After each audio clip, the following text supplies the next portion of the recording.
Oh, hello. My name is Mara, and welcome to Books Like Whoa.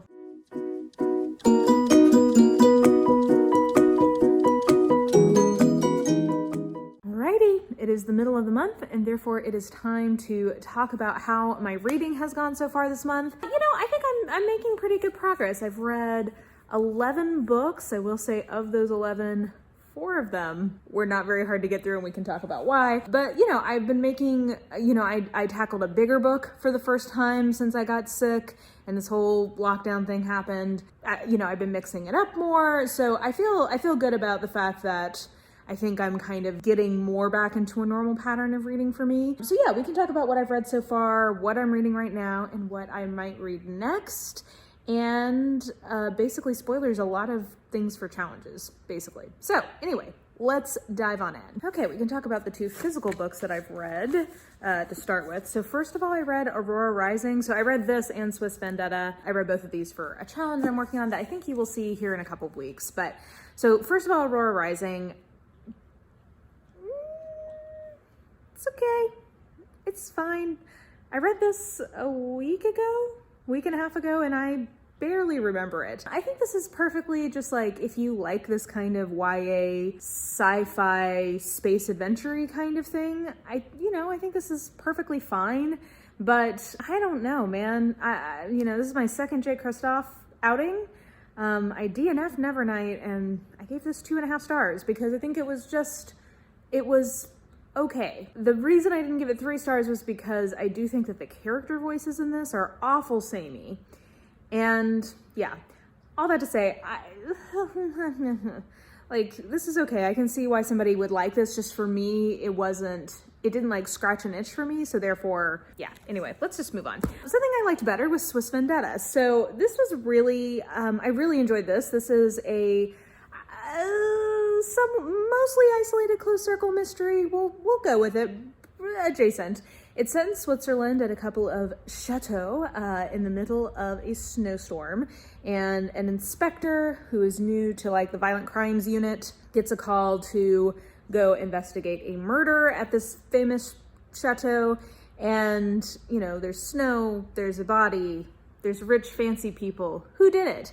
This was actually, I really enjoyed this. I gave this 3.5 stars because it didn't fully scratch my like whodunitness, which is really what I want this kind of book to do. Like it got the job done, but not fully for me. But the writing was really beautiful in this. I thought the character work was really nice. It's a lot about grief because she, the main character recently lost her husband. It has some, I think, just really nice prose in it. It kind of talks about Switzerland's past experiences in World War II in a way that I thought was interesting. Like, this is a really good, just like fun whodunit. I think with us all being locked up, I kind of have been drawn to mystery even more. Like, that's what, unless I like purposefully kind of tell myself not to read it, that tends to be sort of where my mind has been going a lot. So I think it scratched that itch pretty well. And yeah, all around 3.5 stars. I enjoyed this one.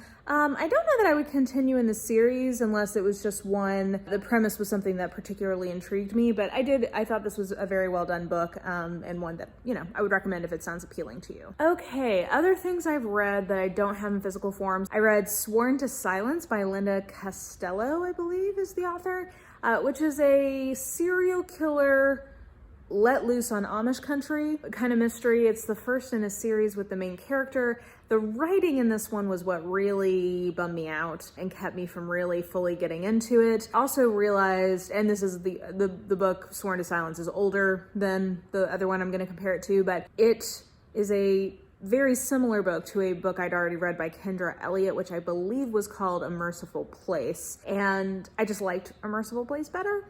I thought it was better written and better executed. So this was fine. It's the beginning of a series. It seems like it's a very popular series, actually. This was, I forget where I got this recommendation, but it was one of those things where I put a hold on it at the library at some point and it came to me, so that's why I read it.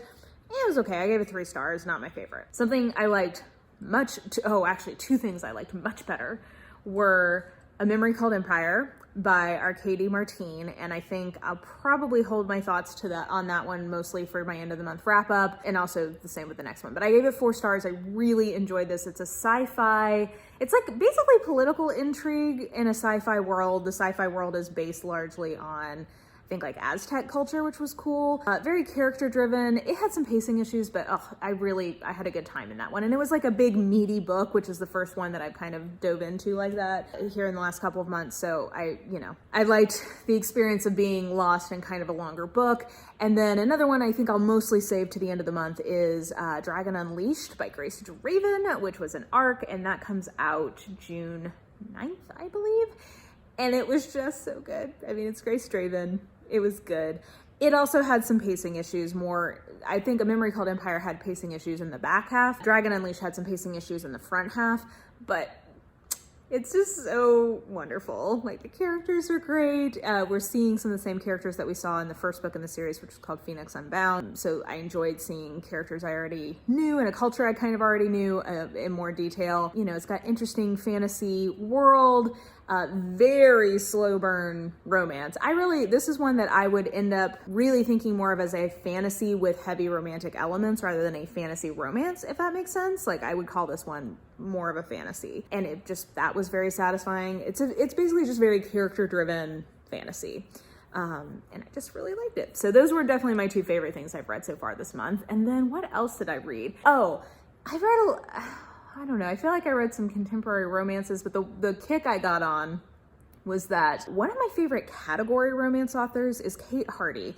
And I just was looking for something kind of, I had probably 2 hours to read one evening, and I can get through a category in about 2 hours.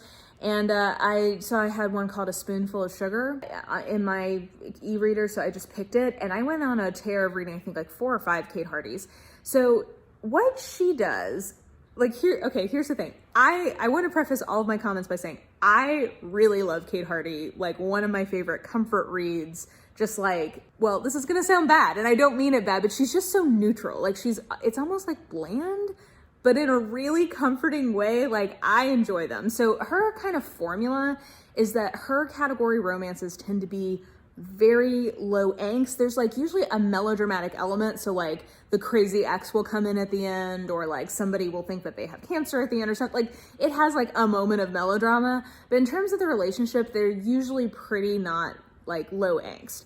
They're usually very, we're just sort of like dating and getting to know each other. And there's like not a lot of conflict other than just like the normal two people like kind of testing out the waters with each other. And A Spoonful of Sugar was definitely that. And it just reminded me of how much I love it. It's just, the writing's nothing super special. I really like the way she does category romances.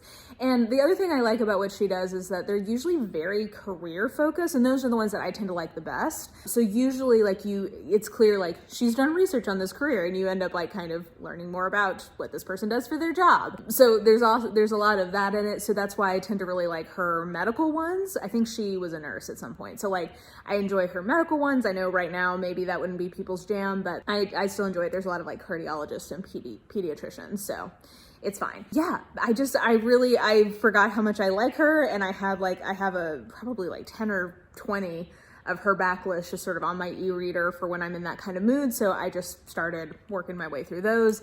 And I know I read other things, but that's all that I really can think about right now. So I'll tell you what I'm reading right now, and then we'll do what I'm going to read next. Oh, and I just realized that I technically am only reading one thing right now, which is How to Do Nothing by Jenny Odell. So this is kind of philosophy about, she had a really good thesis statement here at the beginning. Ultimately, against the placelessness of an optimized life spent online, I want to argue for a new placefulness that yields sensitivity and responsibility to the historical, what happened here, and the ecological, who and what lives or lived here. So it's kind of an argument against optimizing our downtime for profit. I don't know, it's very like philosophical. I'm into it. This has been my bedtime book, so like I'll read like 10 pages before I fall asleep kind of a thing, and I'm enjoying it. It's really well written, and I'm very sympathetic to the kind of argument she's making. So I am slowly making my way through this in the evening. That's the only thing I have actively going. So in terms of what I'm gonna read next, I think today I'm gonna read AKATA Warrior by Nnedi Okorafor. This is for a video you guys will see.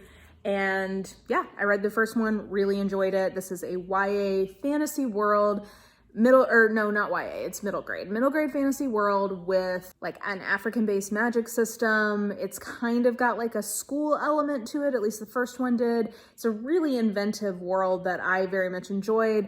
I really like the characters. I'm expecting that I'm very much going to enjoy this. So I think that's what I'm going to get to this afternoon.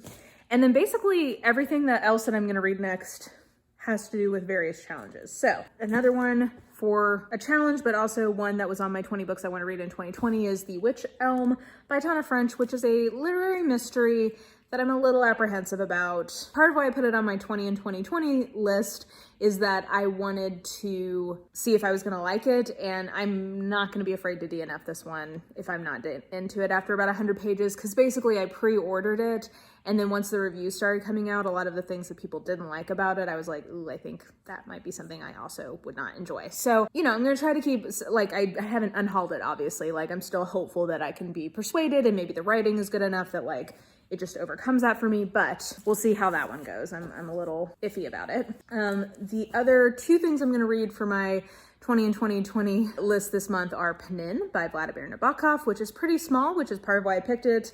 I really would like to dip back into some kind of more literary things, which you'll see another one here in a minute, but I think I need something pretty short to do that with.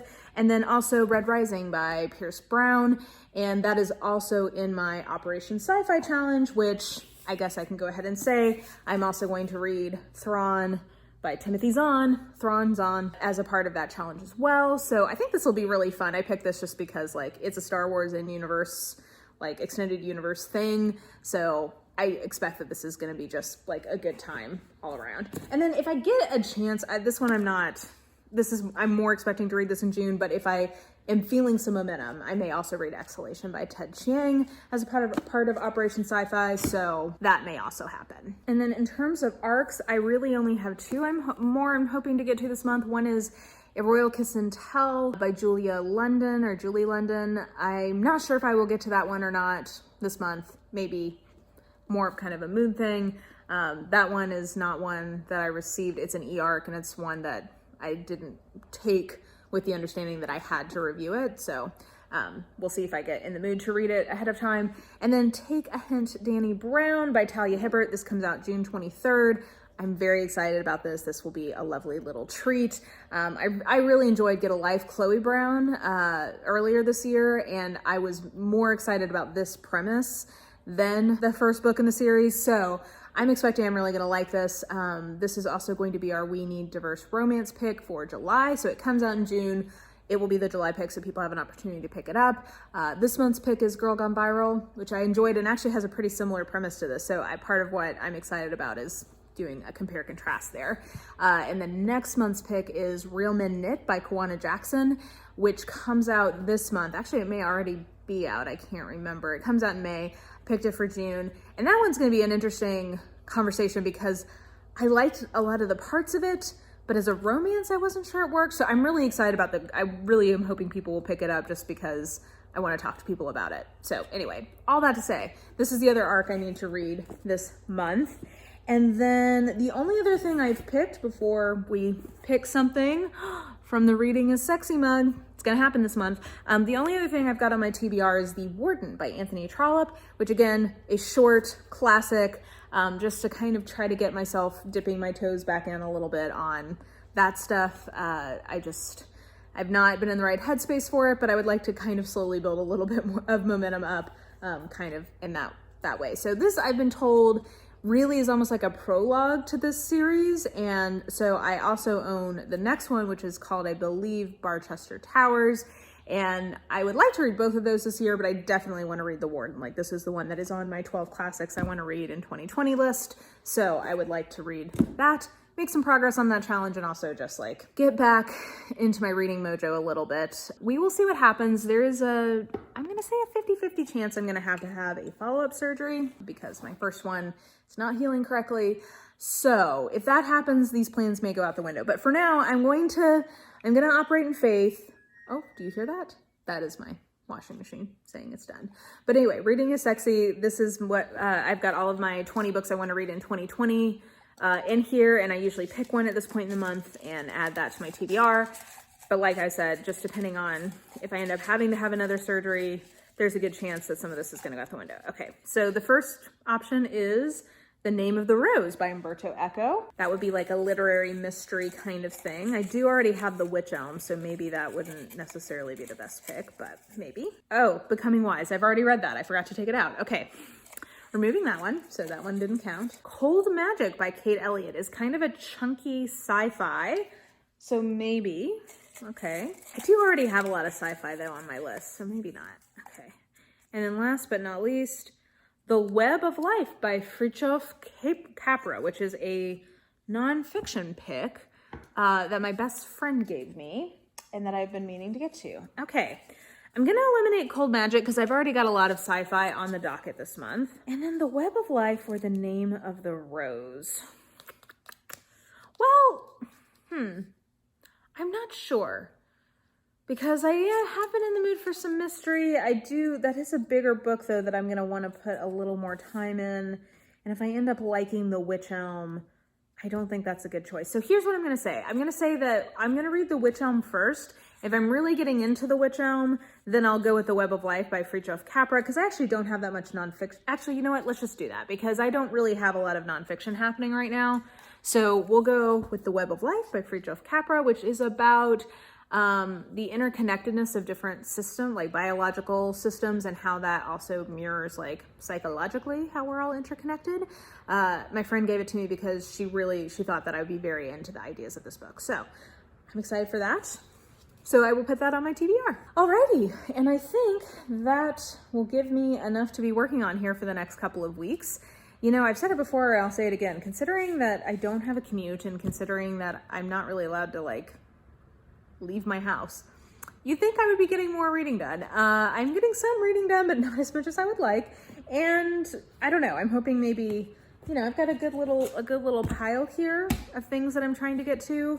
And I think it's doable. I would be really excited if I could make all this happen, because I think it would help me feel like I truly had gotten my reading mojo back. But we'll see how it goes. So, you know, stay tuned for that. But yeah, I think that will do it for now. So if you enjoyed this video, please like, subscribe, follow me on the social medias if you are so inclined. I have all that information listed in the description box below, and I think that will do it. I hope you're having an absolutely lovely day today. Hope you're staying safe, and I will just talk to you soon. Bye.